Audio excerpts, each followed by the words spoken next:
हमने इस टर्म को, इस चीज को चेंज किया कि यहाँ किसी न किसी तरह से हिंदू धर्म से कोई सिख धर्म नहीं था। मूर्ति पूजा की बात इन्होंने कहा गुरुओं ने, इस बात को भी, इस तथ्य को भी हमने दिया।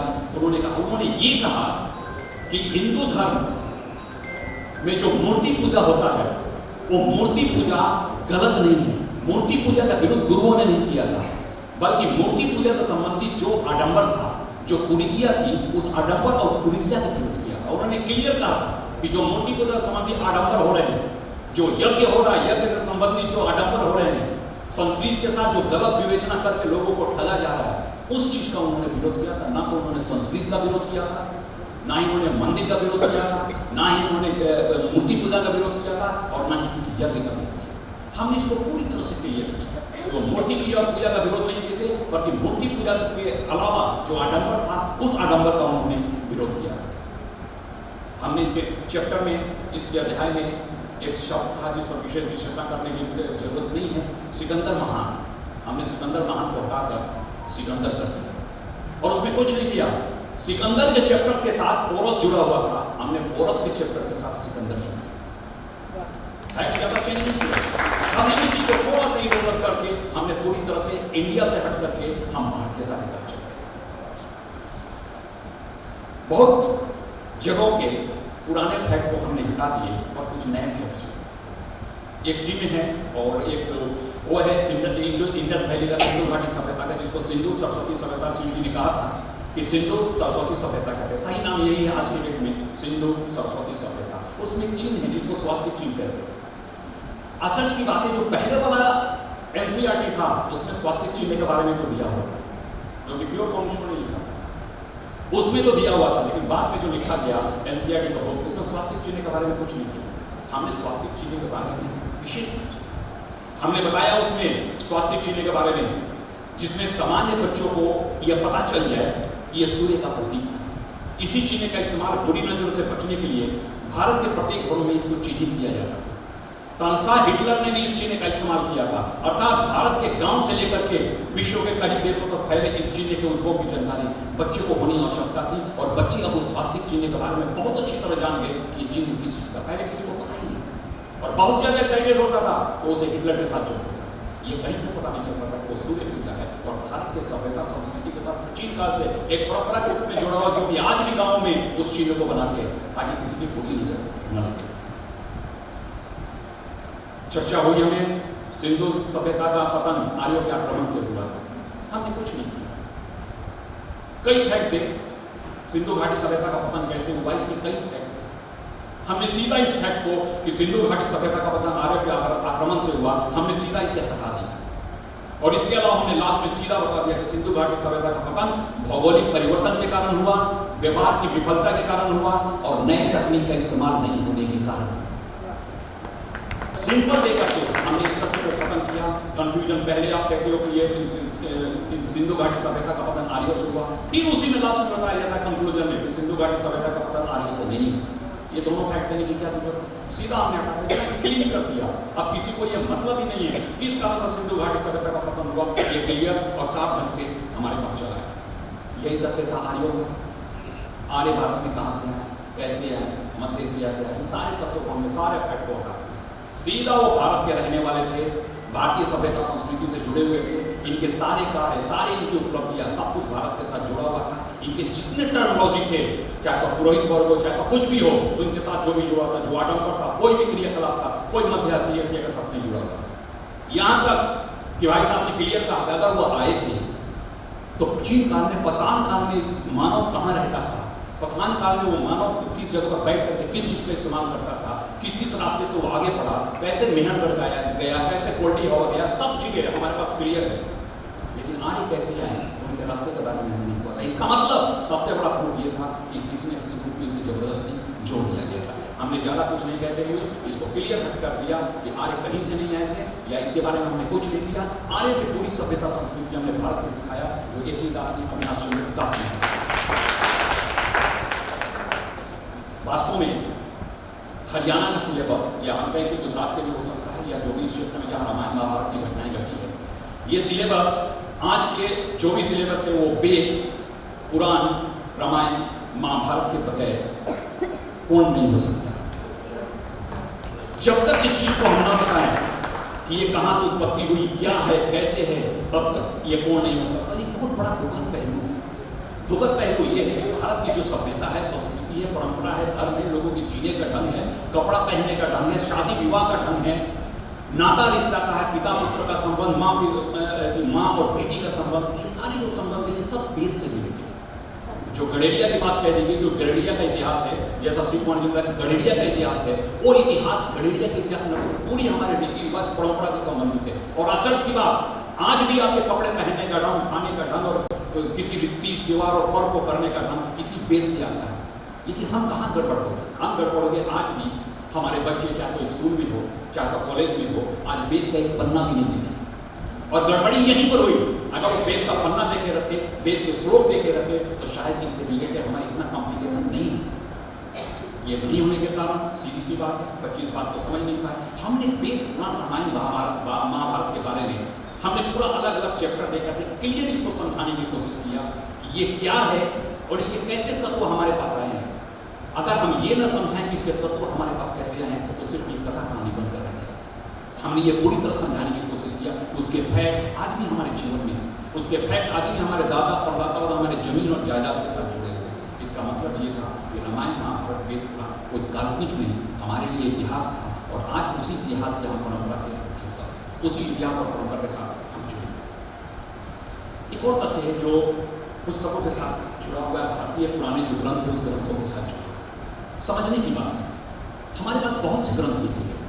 एग्जाम्पल के तौर पर वही वेद, पुराण, रामायण, महाभारत, ऋग्वेद और सारे ग्रंथों पर लिखे गए। इसके अलावा भी अन्य ग्रंथ को लिखे, कौटिल्य ने लिखा, किसी ने लिखा, मनुस्मृति लिखा गया, बहुत से ग्रंथों पर लिखा गया। उसमें एक खास बात है, 95% उन पुस्तकों में अच्छी अच्छी बातें, 5% उन पुस्तकों में ऐसे तत्व हैं जो समाज के साथ थोड़ा सा टैली नहीं करते।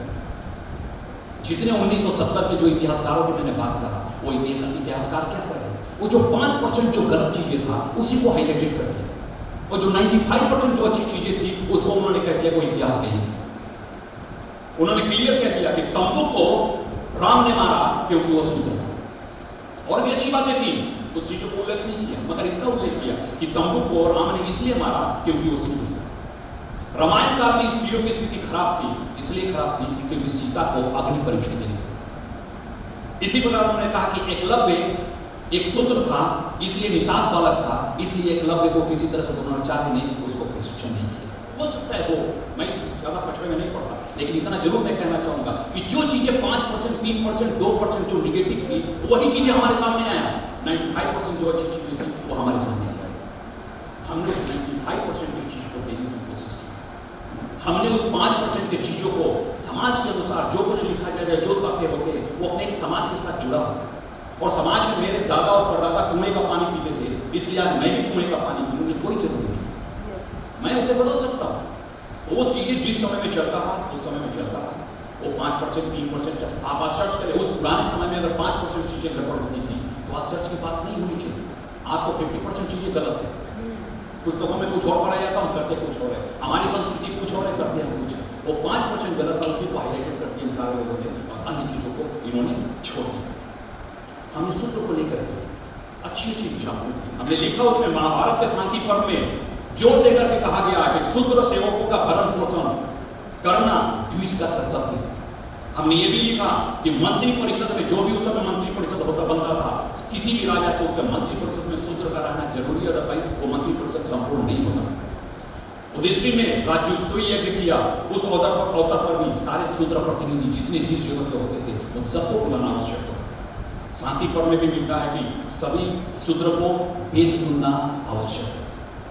महाभारत में विदुर का एग्जाम्पल आता है, मातंग का एग्जाम्पल आता है, कायव्य का एग्जाम्पल आता है। इन सभी को निगेटिव रूप में दिखा दिया गया, मगर ये किसी ने नहीं लिखा कि ये वो नाम है जो किसी न किसी रूप में भारतीय सभ्यता संस्कृति या उस समय का राजा महाराजाओं के साथ किसी न किसी रूप में जुड़े हुए। मातंग चंडाल था, फिर भी परमानंद बन चुका था। ये जादू टोने का एक महत्वपूर्ण विद्वान था, उसकी समाज में बहुत इज्जत थी। समाज में उसकी इज्जत हो सकती है, क्या दूसरे की नहीं हो सकती।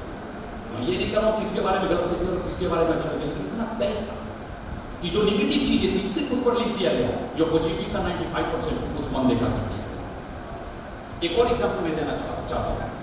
एक विद्वान थे, शायद आप लोगों ने नाम सुना होगा, राजेंद्र लाल मित्रा, ये बंगाल के एक विद्वान थे और जो गौमांस की जो बातें थी जो वैदिक काल से रिलेटेड होता है, ये सबसे पहले इन्होंने लिखा।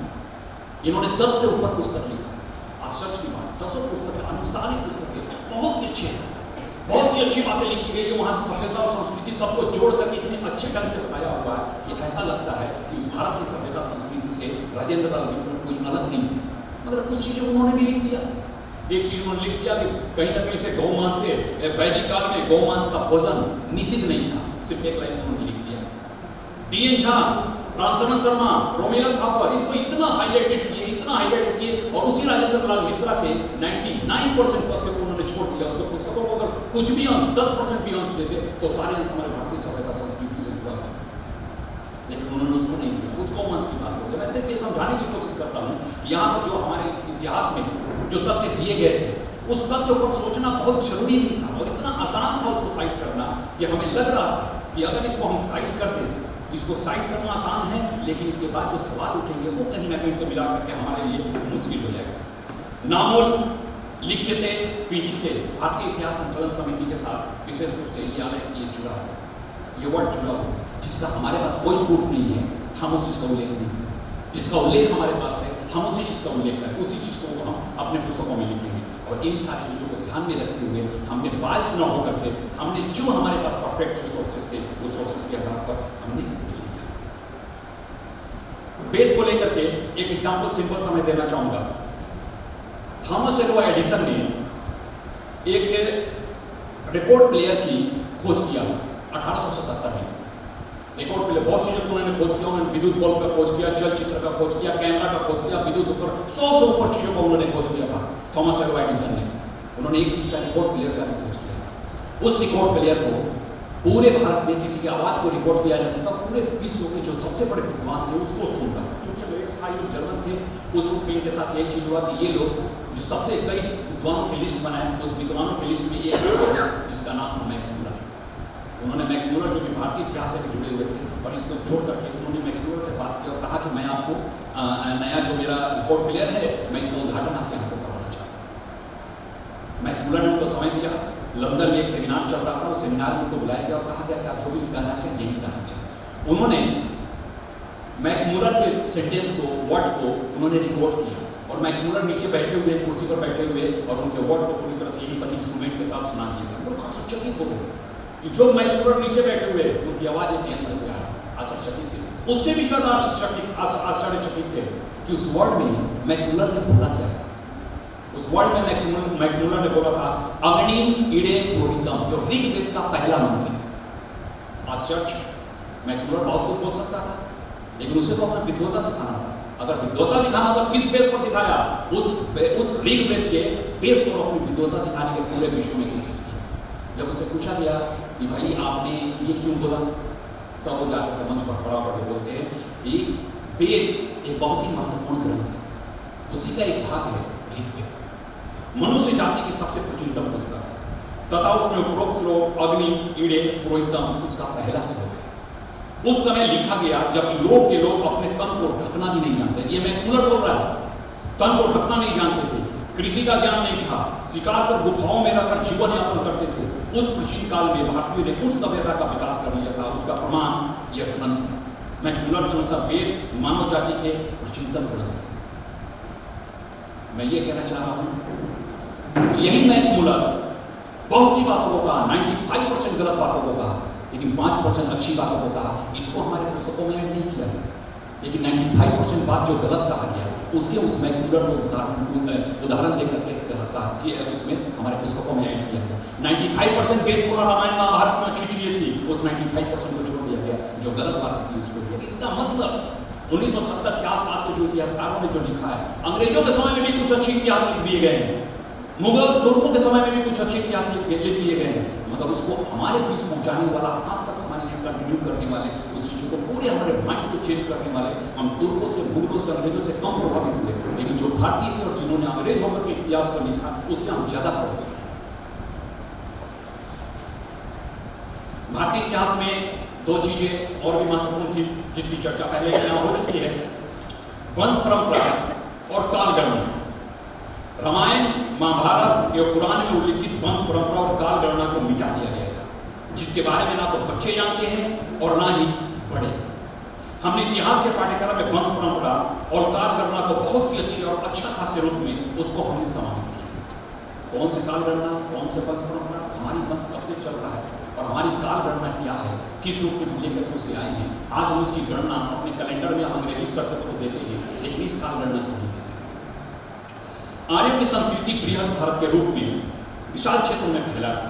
इसकी विस्तृत व्याख्या विष्णु पुराण, मत्स्य पुराण, हरिवंश पुराण, रामायण आदि में मिलता है। हमने महाकाव्य और पुराणों में उल्लिखित अनु, यदु, तुर्वस, कुरु, पुरु, द्रुनु और इसके वंश परंपरा को हमने निकाला।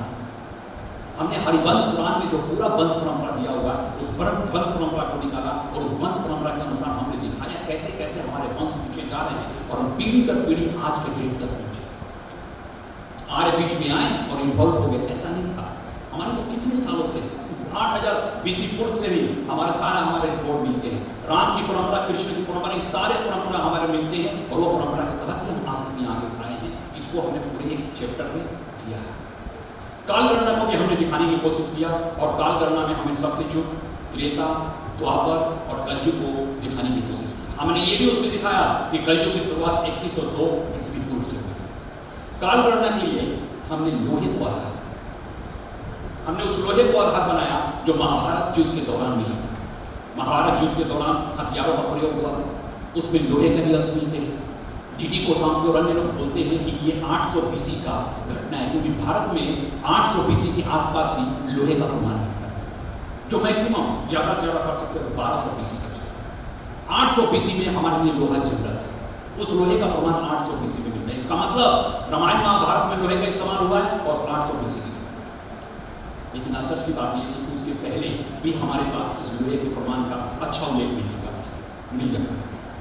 समुद्र में, द्वारका के आसपास समुद्र में तेल खोजने के समय भारतीय अन्वेषकों को कृष्ण की डूबी हुई नगरी मिली और 1994 में केंद्र की जो सरकार थी, उस केंद्र की सरकार ने वहां पर एक स्टेटमेंट दिया गया। उस स्टेटमेंट में क्लियर किया गया कि उस खुदाई से, वहां से जो तेल के खोजने के क्रम में जो हमें खुदाई से मिला है, इसी गुजरात की घटना है, सामग्री में हमें छिद्रित लंगर, एक ऐसा लंगर मिला है जिसमें लोहा लगा हुआ है, मुहरे मिली है, उत्कीर्ण जाग मिला है, मिट्टी के बर्तन मिले हैं, ब्लैक पोस्ट मिला है, ये सारी चीज मिला है। जो लंगर मिला है उसमें लोहा लगा हुआ है।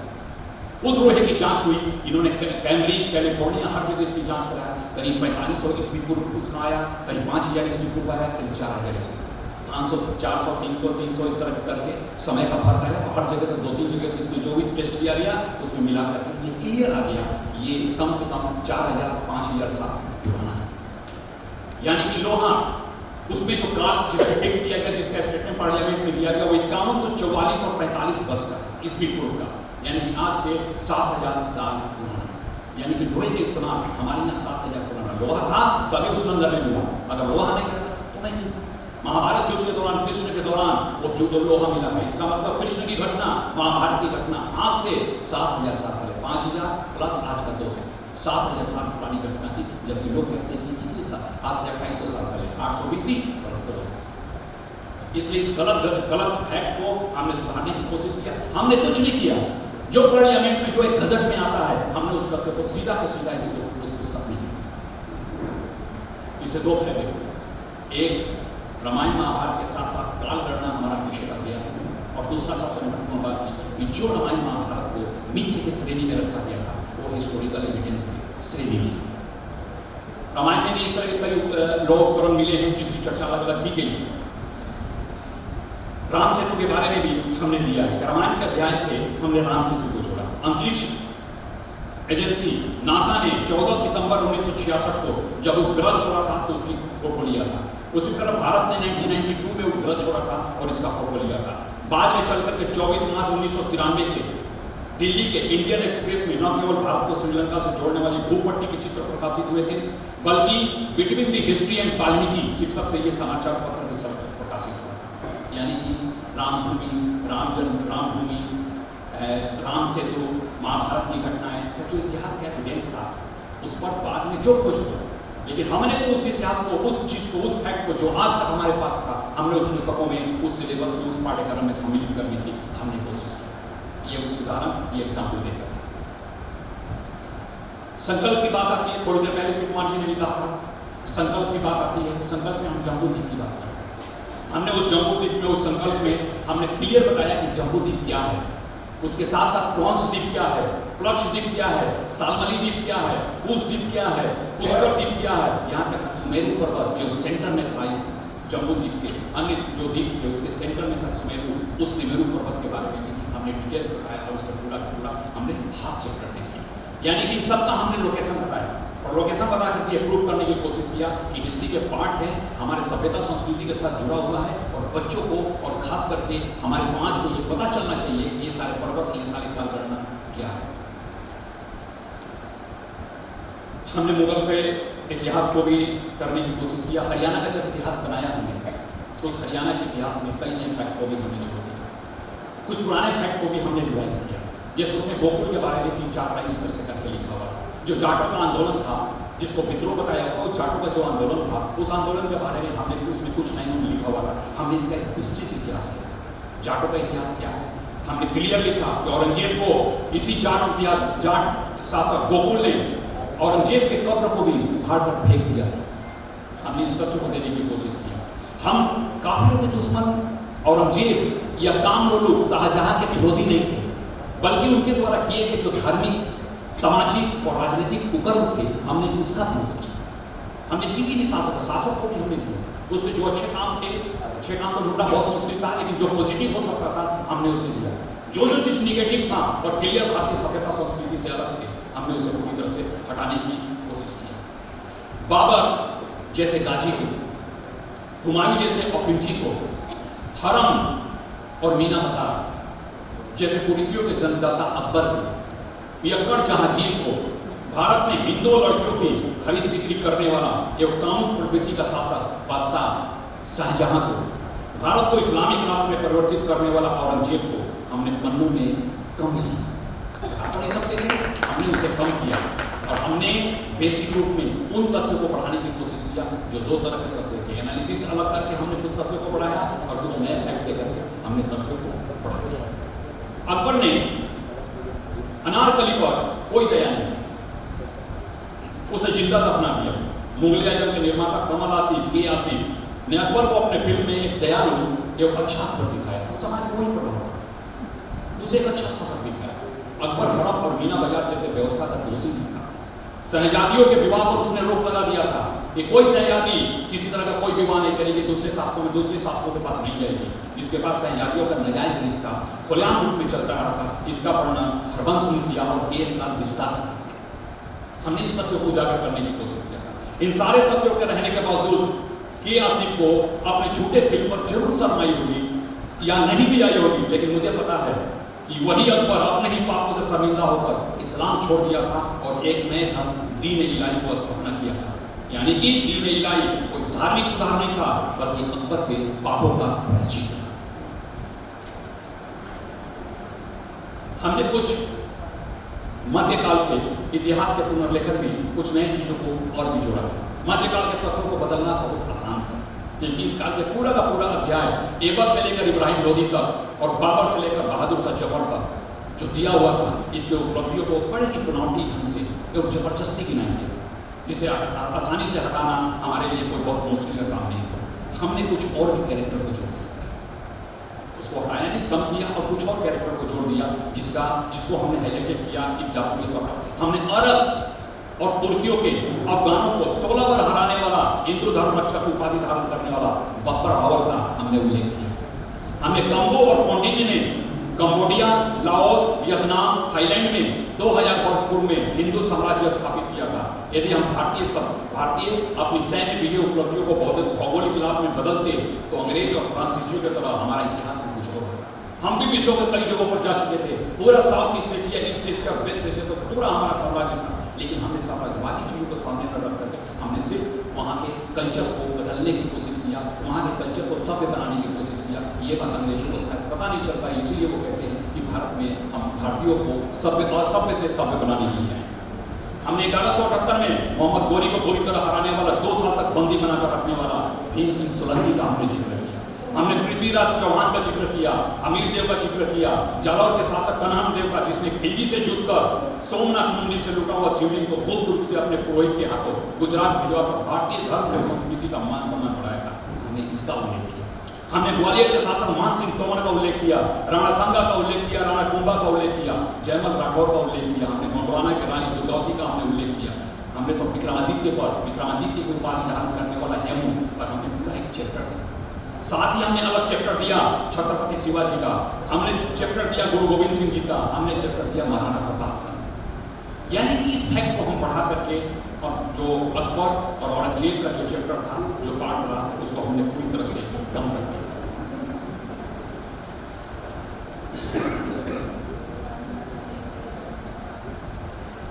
संस्कृत के बारे में एक तथ्य कहा जाता है, फ्रांसीसी लैंग्वेज के बारे में या अन्य जो भाषाएं हैं उनके बारे में या कोई भी रीजनल लैंग्वेज है उसके बारे में एक चीज़ कहा जाता है कि मैं थोड़ा थोड़ा जानता हूँ, थोड़ा थोड़ा नहीं जानता। मैं बोल तो सकता हूँ, पढ़ नहीं सकता, पढ़ तो सकता हूँ, बोल नहीं सकता। इन सारे तथ्यों को कहा जाता है। मगर एक लैंग्वेज है संस्कृत, जिसको या तो आप पूरी तरह जानते हैं या तो नहीं जानते, उसमें दो ही चीज़ रहता है। उसमें ये कहीं से नहीं है कि मैं थोड़ा सा जानता हूँ और थोड़ा बोल लेता हूँ या थोड़ा कुछ लिख लेता हूँ, ऐसा नहीं। संस्कृत एक ऐसी भाषा है जिसको या तो आप पूरा जानते हैं या तो आप नहीं जानते, लेकिन पूरा जानने वाला कोई विदेशी इतिहासकार नहीं है। आश्चर्य की बात था कि उन लोगों ने पूरी तरह से संस्कृत को पढ़कर अधूरा जानकारी लेकर हमारे पूरे इतिहास को लिखने में अर्थ का अनर्थ कर दिया। एग्जाम्पल के तौर पर 337 वर्ष को त्रयप सितंदुरत लिखा गया। उन्होंने त्रैप्त को अपढ़ लिया, त्र को अपढ़ लिया, तो जो 300 था वो 100 हो गया। जिसको 337 लिखना था वो 137 लिख दिया। पूरी काल गणना इसमें हमारी बिगड़ गई। जैसा कि हाथी गुफा अभिलेख के बारे में भी सर ने चर्चा किया कि 373 का वर्ष जो दिया हुआ है उसको 173 वर्ष से लिख दिया। यानी कि संस्कृत नहीं समझने के कारण जो अर्थ का अनर्थ हुआ उसका भुगतान आज तक हम भुगत हैं। इसी प्रकार कौरव पांडव का युद्ध हुआ। उस युद्ध में कृष्ण कहते हैं कौरवों से कि आप 5 गांव उन्हें दे दो। अगर 5 गांव आप दे देते हो तो ये सारी झगड़ा, ये सारी चीजें खत्म हो जाएगी। और 5 गांव कौन कौन थे इसमें देखिए, इंद्रप्रस्थ, ब्रिकप्रस्थ, जयंत, वर्णाव्रत और कंची। इन 4 स्थानों की खोज की गई। इंद्रप्रस्थ, ब्रिकप्रस्थ, जयंत और वर्णाव्रत। मोनियर ने इन 4 प्रांतों की खोज किया। चारों प्रांत मिल गए। एक प्रांत था और कंची देव। इस कंची देव को खोजते रह गए, नहीं मिला। तो उन्होंने कहा कि इसका मतलब ये सारे नाम काटने के दिए गए और उन्होंने उसको मिथ्या की श्रेणी में डाल दिया। जबकि मोनियर ये नहीं समझ पाया कि उस कंची देव का मतलब होता है कोई एक और। संस्कृत में उसका अर्थ होता है कोई एक गांव। ये 4 गांव तो है ही है, इसके साथ में एक गांव और है। ये कोई भी गांव आप दे दो, इन्हें 5 गांव दे दो जो पवित्र शुभ है, वो 5 नाम से इसको दे दो, सारे की सारी चीज खत्म हो जाएगी। उन्होंने उस कंची देव नाम से जगह खोजने लगा, नहीं मिला तो अन्य जो 4 मिले थे उसको भी काट दिया। इतिहास का ये विश्लेषण था, जिस विश्लेषण को हमने कंची देव ये किस आधार पर हुआ? सिर्फ संस्कृत की जानकारी नहीं होने के कारण। जेम्स मिल, उसकी चर्चा हुई भी। जेम्स मिल भारत कभी नहीं आए थे। उसने वो भारत के किसी भाषा से संबंधित नहीं था। यहाँ तक कि यहाँ के कुछ ग्रंथ थे जो पुराने ग्रंथ थे, संस्मरण थे, जो यूरोपियनों के द्वारा लिखा गया था, उसी के आधार पर उसने ब्रिटिश भारत का इतिहास लिख दिया। उस ब्रिटिश भारत के इतिहास में संस्कृत को अच्छी तरह नहीं समझने के कारण एक नहीं अनेक और बहुत सी उसने गलतियां कर। उस गलतियों को हमने ठीक किया, मगर गलतियां जब ठीक करने लगे तो और भी बातें निकलने लगी।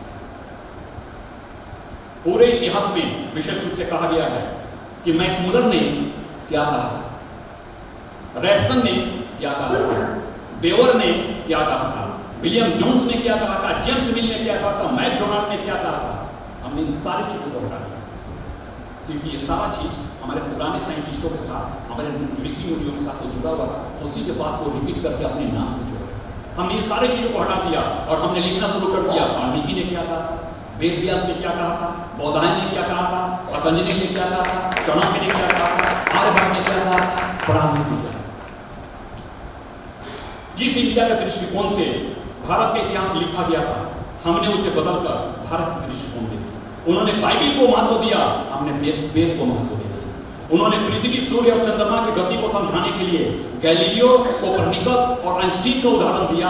हमने इसे समझाने के लिए आर्यभट्ट, ब्राह्मण और ब्रह्मगुप्त का चलन। आधुनिक खोज के, आधुनिक काल के न्यूटन के भौतिकी खोज के, भौतिकी से संबंधित कई खोज के साथ प्राचीन काल के आर्यभट्ट को हमने जोड़ दिया। परमाणु वैज्ञानिक के रूप में हमने ऋषि कनक का नाम दिया। प्लास्टिक सर्जरी के खोज करने वाले सुश्रुत का नाम दिया। और जितने अंग्रेजी राइटर 17वीं 18वीं शताब्दी के थे, जो वहां से कम से कम 1000 साल के बाद थे, हमने उन्हें सारे को हटा दिया और उस नाम पर हमने सारे भारत के उनका जिनका बेसिक काम था, हमने उनके नाम उसके साथ जोड़ दिया। यूरोप में इसके बाद भारत में जो घटनाएं हुई थी उसको यूरोपियन अपने नाम पर उठाने लगे। उस यूरोपियन ने बुनाने में भी 1500 साल के बाद उस चीज को बुनाने की कोशिश की, तो भी यूरोप का क्या हाल था वो मैंने नोट किया। गैलीलियो ने कहा था कि पृथ्वी सूर्य की प्रदक्षिणा करती है, उसके चरित्र घूमती है, ठीक है, घूमती है। पोप अर्बन अष्टम ने उसे भयंकर यातना दिया था। उस समय भी एक्सेप्ट करने के लिए कोई तैयार नहीं था। इटली का दार्शनिक था ब्रूनो, 17 फरवरी 1600 को पोप क्लेमेंट अष्टम ने उसे जिंदा जला दिया था, क्योंकि उसने कहा था कि पृथ्वी अपने केंद्र पर घूमती है। उसके 1500 साल के बाद की घटना है, इतने मजहब में थे ये। पोलैंड का खगोल शास्त्री कोपरनिकस ने अपनी पुस्तक को प्रकाशित करने का कभी साहस नहीं कर सका। वो उसकी मृत्यु 1493 के बाद प्रकाशित हुए और वो बंद हो गए। न्याय व्यवस्था को समझाने के लिए भी हमने कई फैक्ट को, कई तथ्य को देने की कोशिश किया। उसमें पांड्य राजा ने जुचियन को अपनी गलती का एहसान होने पर स्वयं को मृत्युदंड देने की घटना का वर्णन किया। ये न्याय था। चोल शासक मनुनिधि ने अपने ही पुत्र को गाय हत्या का दोषी मानते हुए सजा दिया। रानी अहिल्याबाई ने अपने भ्रष्ट पुत्र को मृत्युदंड दिया। इस तरह से हमने न्याय व्यवस्था को और किसी चीज को दिखाने के लिए हमने पूरी ये कोशिश की कि किसी न किसी तरह से हम भारतीय तत्वों के साथ लोगों को समझाने की कोशिश करें। कुछ और भी तथ्य थे जिन तत्वों को समझाने की कोशिश किया गया, यानी कि हम उस तत्वों को तो देख लिए जो उनके साथ निगेटिव चीजें होता। मेगास्मिथ कहता है कि हिंदू प्रायः सत्य और गुणों का सम्मान करते हैं तथा पूरे देश में चोरी लगभग नहीं के बराबर होती है। इस तथ्य को किसी ने नहीं लिया, हमने लिखा उसको। मध्यकाल का अबुल फजल लिखता है हिंदू सामान्यतः प्रवृत्ति से सहिष्णु, हंसमुख, न्यायप्रिय और ईमानदार होते हैं। इसके सैनिक युद्ध भूमि से भागना क्या होता है नहीं जानते। हमने इस तथ्य को दिया। इस तथ्य को पहले भी दे सकते थे, लेकिन अच्छी बातों को नहीं दिया, बुरी बातों को नहीं दिया। मैकाले के बारे में इतनी बातें कही जाती है। Macaulay minute of the Indian education 1835 की लिखा और उसमें अच्छी बातें लिखा जिसकी चर्चा नहीं होती है। मैंने भारत का उत्तर से दक्षिण तक भ्रमण किया, कहीं मुझे भी चोर या भिखारी देखने को नहीं मिले। भारत के पास जो नैतिकता और समृद्धि है उससे अंग्रेज कभी भी जीत नहीं सकते। इन तथ्यों को जब दिया गया तो लगा कि ये भारत का इतिहास, ये इंडिया का इतिहास, भारत का इतिहास, यानी कि सिलेबस को बदलने में हमें कुछ नहीं करना पड़ा, सिर्फ उसके फैक्ट को अलग ढंग से इंटरप्रेट करना पड़ा। और जो नए ढंग के जो एग्जाम्पल थे, जो हमारे सभ्यता संस्कृति हमारे ग्रंथों से जुड़े हुए एग्जाम्पल थे, हमने उसे लेकर के उस पुस्तक को साफ किया। धन्यवाद।